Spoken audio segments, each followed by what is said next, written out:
Olá! O ano de 2022 já está quase no final. E apesar de tudo que ocorreu na política brasileira, conseguimos sobreviver. Na eleição presidencial, numa disputa acirrada do segundo turno entre Lula e Bolsonaro, o candidato do PT saiu vencedor e assumirá a presidência da República pela terceira vez. Agora, os olhos dos brasileiros estão voltados para a Copa do Catar.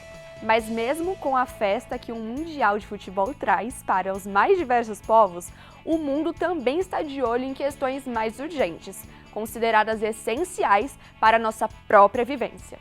É o caso da guerra entre Rússia e Ucrânia, que já dura 9 meses, e a questão das mudanças climáticas, onde o Brasil e o seu novo governo são vistos como fundamentais na tomada de decisões. Como jornalistas, temos que acompanhar tudo isso de perto, com cuidado que pede a profissão e de olho nas fake news, que infelizmente vieram para ficar. O telejornal MAC Notícias está começando. Confira conosco os assuntos dessa edição. Voto a voto. Nossas repórteres acompanharam a votação do segundo turno em 3 locais diferentes da Grande São Paulo. Economia inteligente. Como o jovem pode aprender a controlar os gastos e pensar no futuro financeiro. Acessibilidade para todos. A importância de dar condições e acesso aos estudantes universitários com deficiência. A força do rádio. Alunos de jornalismo permanecem 8 horas no ar, ao vivo, durante o evento Mackenzie Day. A força de vontade para a realização do trabalho mais importante da vida universitária, o TCC. E a força da leitura.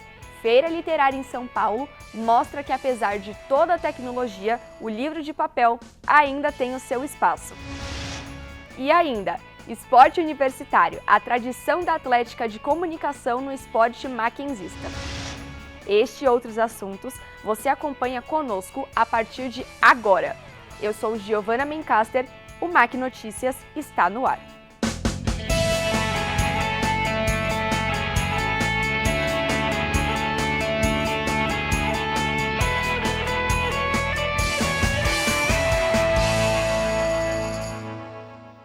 O nosso primeiro assunto não poderia ser outro, já que mesmo vivendo atualmente um clima de Copa do Mundo, o que mexeu com todos os brasileiros foram as eleições de outubro, tanto no primeiro como no segundo turno.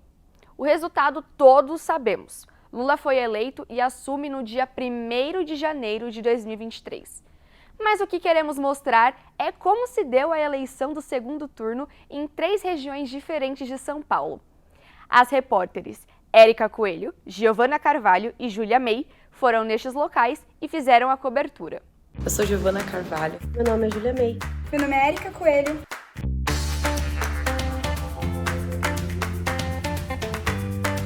Eu sou repórter e mesária convocada para as eleições presidenciais de 2022 e hoje eu vou mostrar para vocês a cobertura das votações na minha sessão eleitoral. Você pode ser convocado para ser mesário. Nesse caso, você deve se apresentar no seu colégio eleitoral às 7 horas da manhã no dia da votação, tem direito a 1 hora de almoço, com auxílio alimentação de R$ 55 por dia trabalhado, e depois do fechamento dos portões e encerramento das votações, nós só somos liberados depois que a urna da nossa sessão é inspecionada. Agora são 6 horas e 54 minutos, estou um pouco atrasada, já estou indo me apresentar no meu colégio eleitoral, na Escola Professora Emília Tatala, na Vila Prudente, para cadastrar minha presença na urna antes da emissão da zerésima, que é o documento que comprova que a urna está íntegra. Eu estou indo me apresentar no meu colégio eleitoral agora, ele é bem perto da minha casa, então eu vou a pé.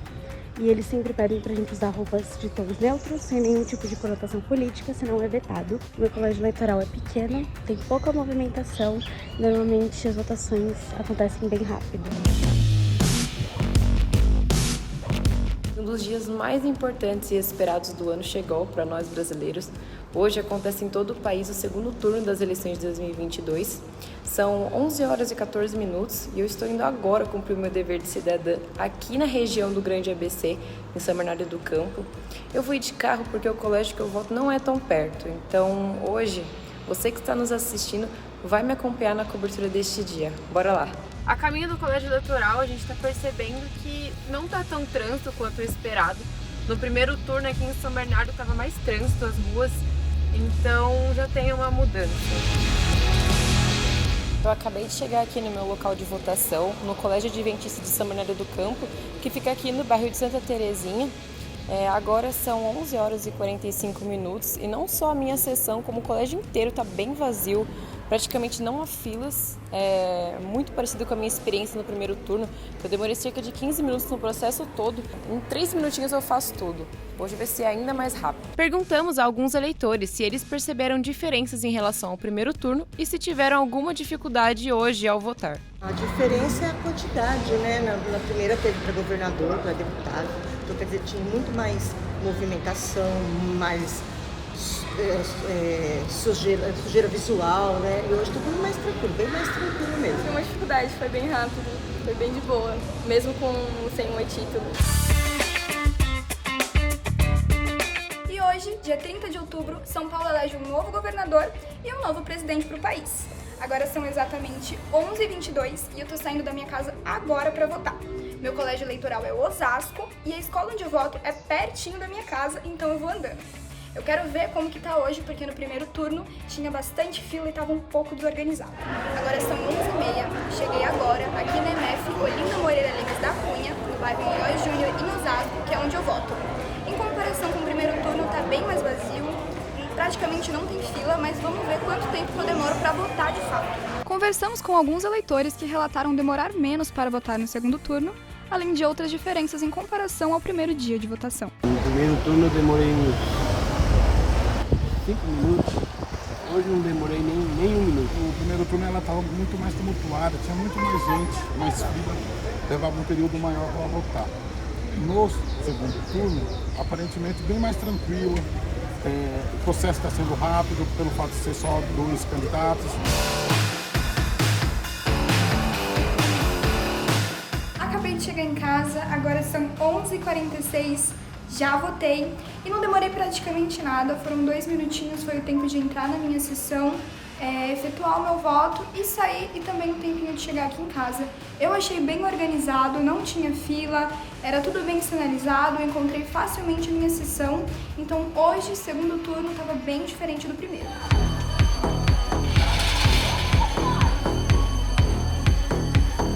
Agora são 5h35, a minha sessão eleitoral acabou de passar pela inspeção das urnas e eu fui liberada, então agora é só acompanhar o resultado das eleições. Falamos com 2 mesárias do Colégio Eleitoral Anita Tala, na Vila Prudente, sobre o clima polarizado que marcou as eleições de 2022.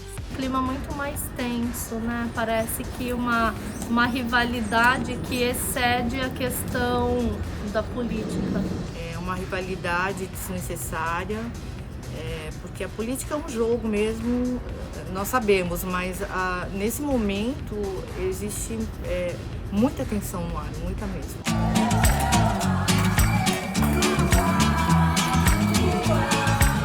Às 7h58, o TSE confirmou o resultado das eleições presidenciais de 2022. Luiz Inácio Lula da Silva, do PT, foi eleito com 50,9% dos votos válidos, a maior quantidade de votos desde 1989. E já que falamos de jovens engajados na política, outro setor importante para essa faixa etária é a economia. E para isso, é importante começar desde cedo. Quanto mais jovem, maior é a possibilidade de um planejamento a longo prazo. A matéria a seguir fala justamente da importância de se pensar no futuro desde já. A reportagem é de Isabela Livorati. De acordo com a Bolsa de Valores brasileira, a B3, o jovem investidor que mais cresce no Brasil. Desde o ano de 2019, a Bolsa ganhou mais de 300 mil novas contas de investidores com até 25 anos de idade.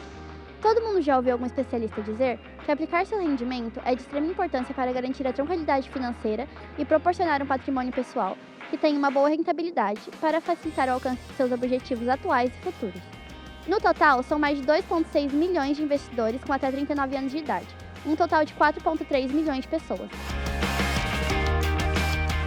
Eu acho muito importante porque é um método de segurança no futuro, assim, isso pode virar uma renda no decorrer do tempo.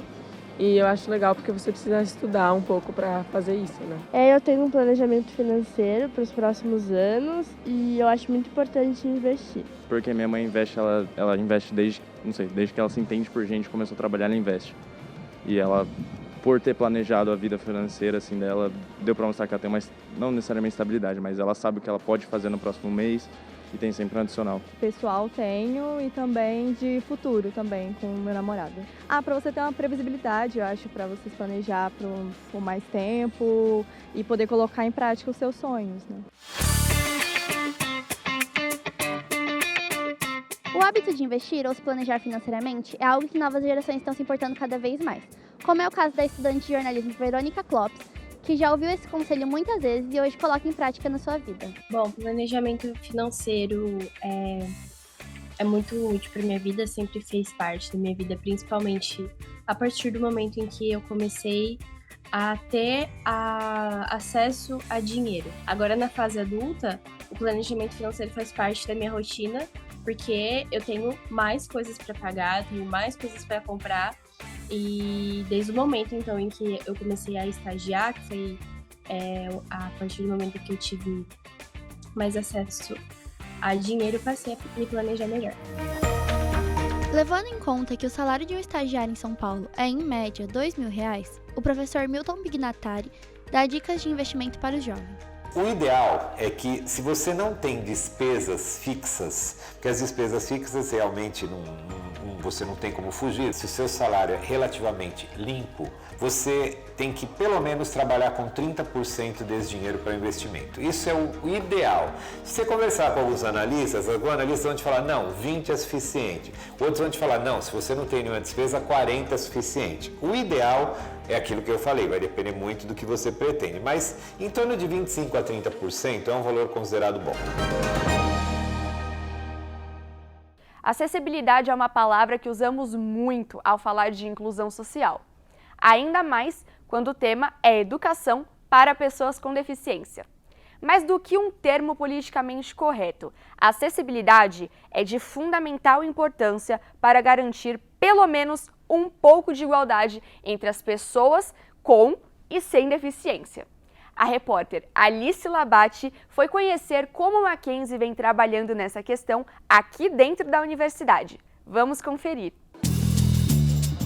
O número de estudantes com deficiência matriculados nas universidades cresceu mais de 70% de 2017 a 2018, segundo dados do Censo Superior de Educação. A necessidade de adaptação por parte da sociedade para atender pessoas com deficiência é cada vez mais crescente e as instituições de ensino tentam se adequar a essa realidade. Anualmente, o Ministério da Educação vistoria organizações de ensino para garantir que recursos de acessibilidade, como rampas, elevadores e placas em braille, estejam disponíveis para os alunos com deficiência.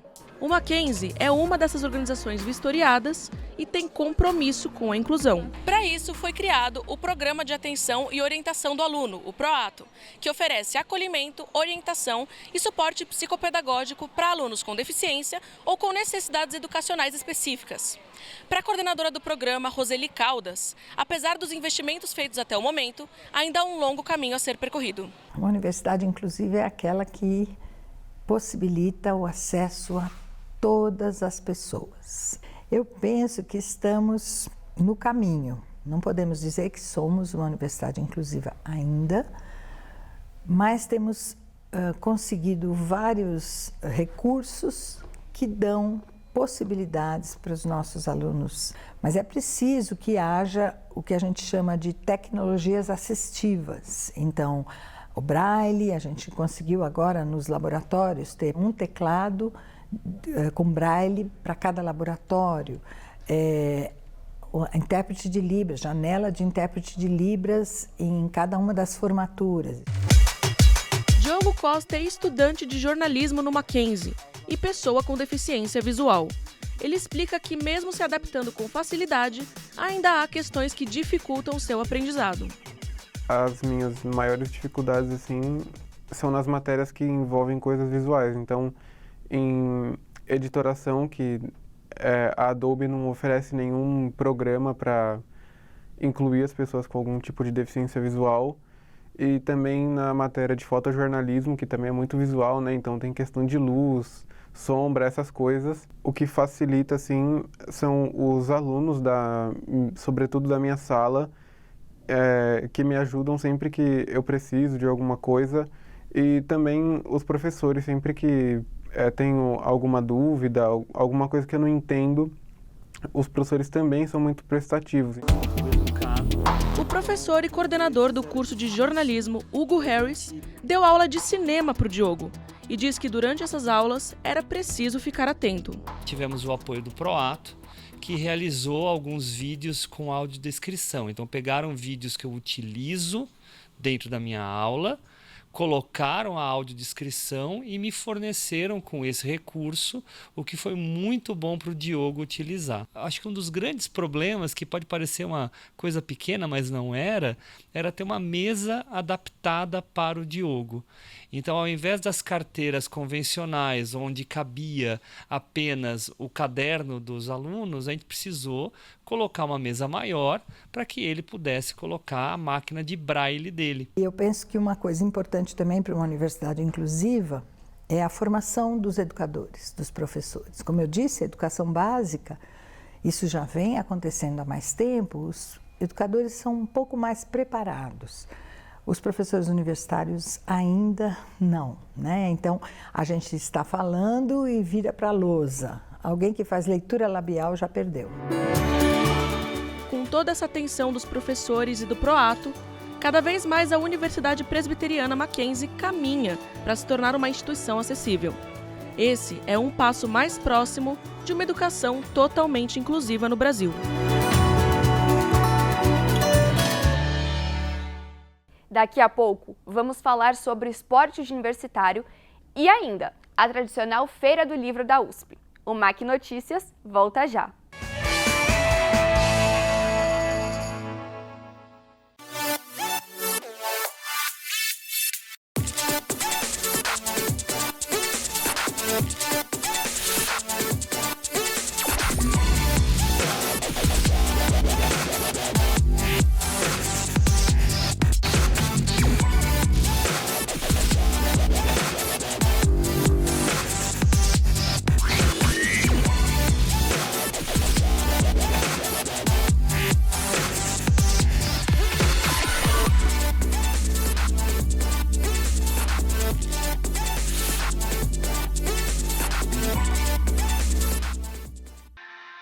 Todos nascem com caminhos a serem percorridos, inúmeros, infinitos. E os tombos são inevitáveis, fazem parte do aprendizado. Cabe a nós mostrar que não é preciso ser o melhor. Para crescer, o importante é ser hoje um pouco melhor do que ontem, sucessivamente, e seguir com estas verdades. Não há limites para o desenvolvimento humano. As barreiras são quebradas com conhecimento, esforço e determinação. E estaremos sempre ao seu lado, ensinando, cuidando e aprendendo. Mackenzie, desde 1870, presente no que é essencial.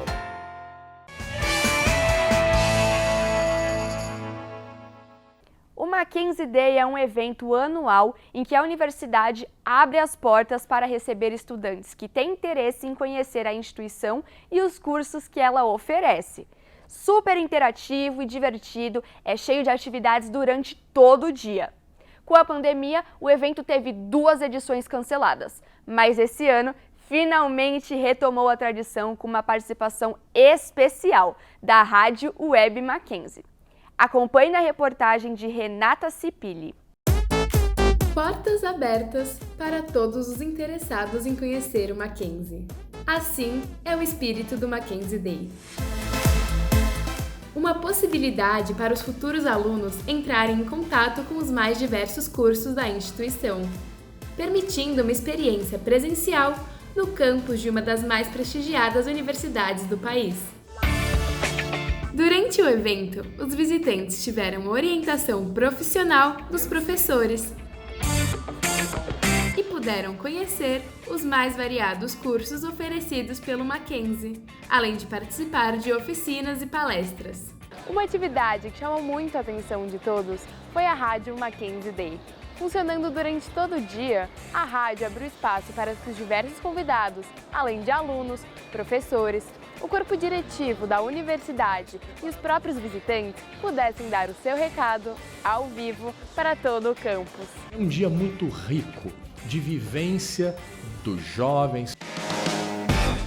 Osmar Israel Filho, aluno do 6º semestre do curso de jornalismo e um dos coordenadores da rádio Mackenzie Day, foi uma experiência marcante para todos que fizeram a rádio acontecer. Nós estamos com uma preparação há mais de 2 meses, desde quando o Mackenzie Day estava programado para ser em setembro, né? Nós nos reunimos, os 3 principais programas da rádio produzidos pelos alunos, o Radar Mac, o Arquibancada Mackenzie e também o Entre Nós, e nós programamos, fizemos toda a grade de programação das 9 da manhã com um pré-evento, vamos dizer assim, um esquenta para o Mackenzie Day, que começava às 10, né? E foi até às 5 da tarde. Nós nos dividimos entre os alunos, integrantes de cada programa, para ter os links, ter os repórteres, ter os produtores, para ter toda essa organização que foi muito corrido no dia, mas foi uma experiência muito legal.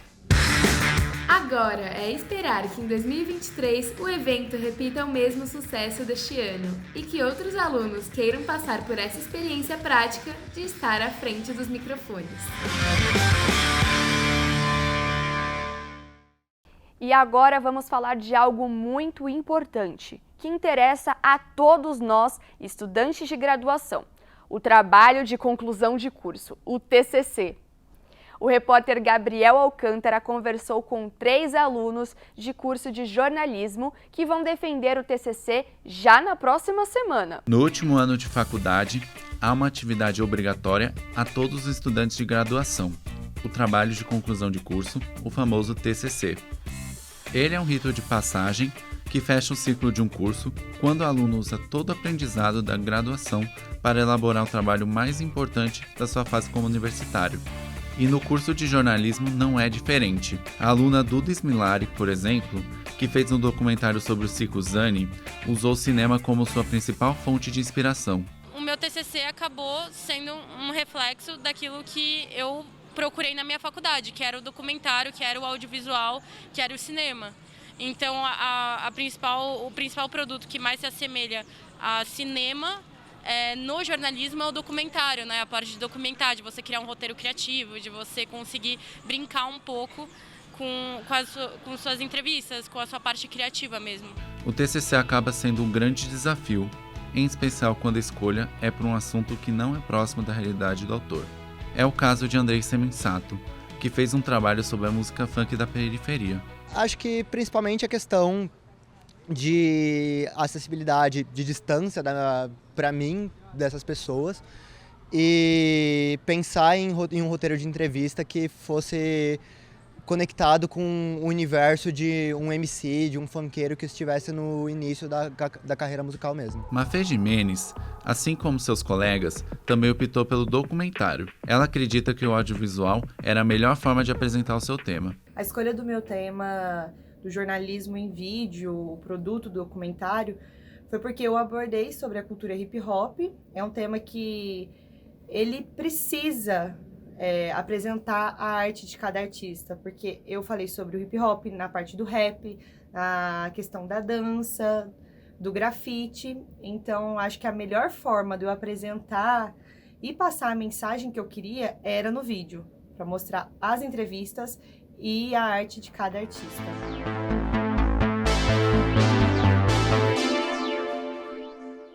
Depois de 2 anos acontecendo virtualmente em virtude da pandemia, a Festa do Livro da USP voltou de forma presencial.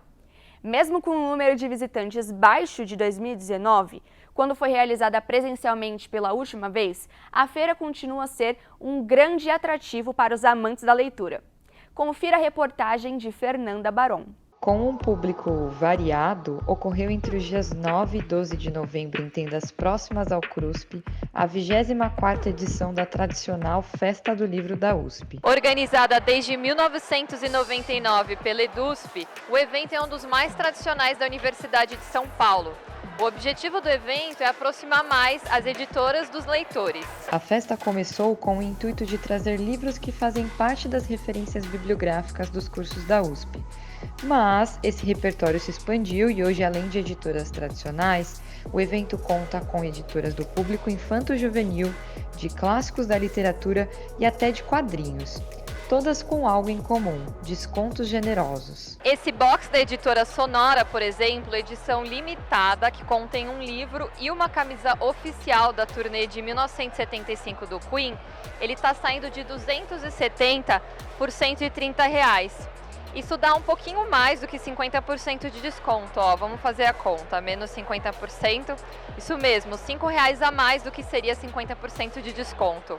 Mas mesmo com descontos acima de 50%, os organizadores notaram uma diminuição clara no número de frequentadores. De certa maneira, a gente tem essa sensibilidade, né? Principalmente nessa 24ª edição, a gente tem visto que houve, pelo menos os frequentadores, nesses 2 primeiros dias de Festa do Livro, um certo recuo, né?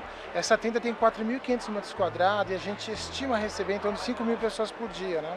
E em comparação a 2019, houve sim uma pequena queda, talvez de 5% nos frequentadores.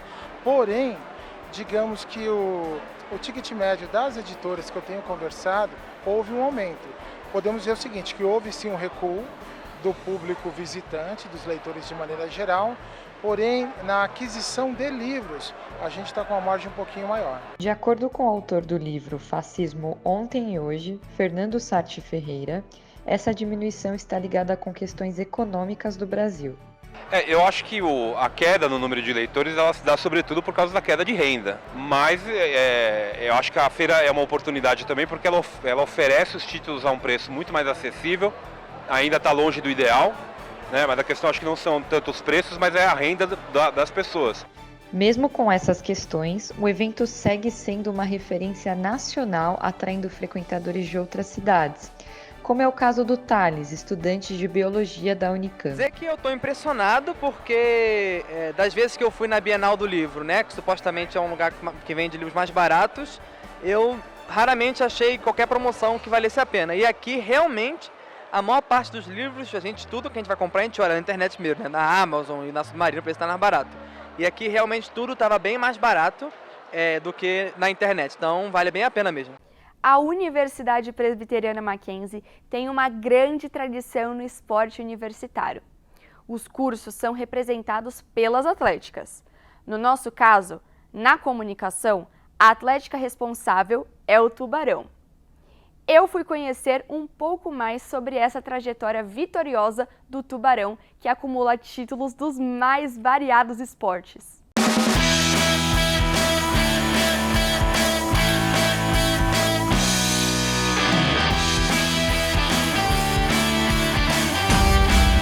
Durante todos esses anos, o Tubarão passou por uma vasta trajetória de conquistas, vitórias e amizade de alunos que colaboraram com um trabalho árduo, suor e amor para levar o nome do Mackenzie ao topo do esporte universitário.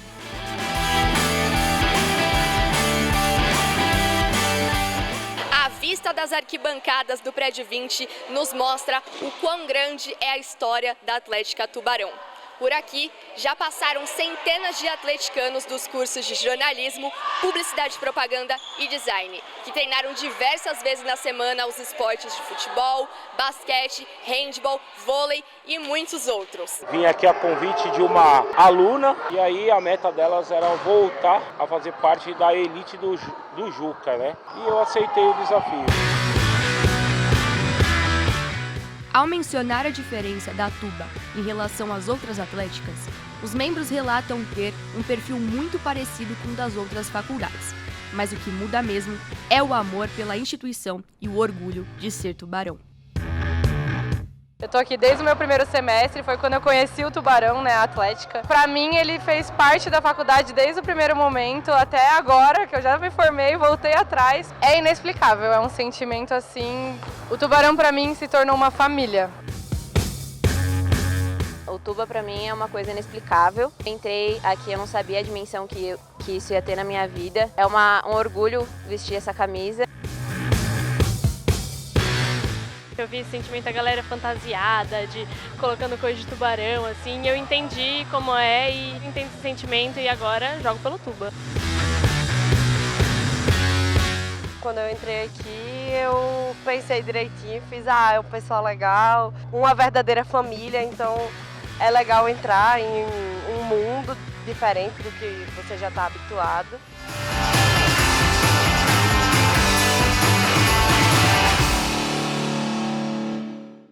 MAC Notícias termina por aqui. Seguimos aprendendo e trabalhando para fazer um jornalismo de qualidade, em meio a tantos desafios no próximo ano. Queremos agradecer a todos que fizeram parte para este programa acontecer. Muito obrigado e até o próximo semestre.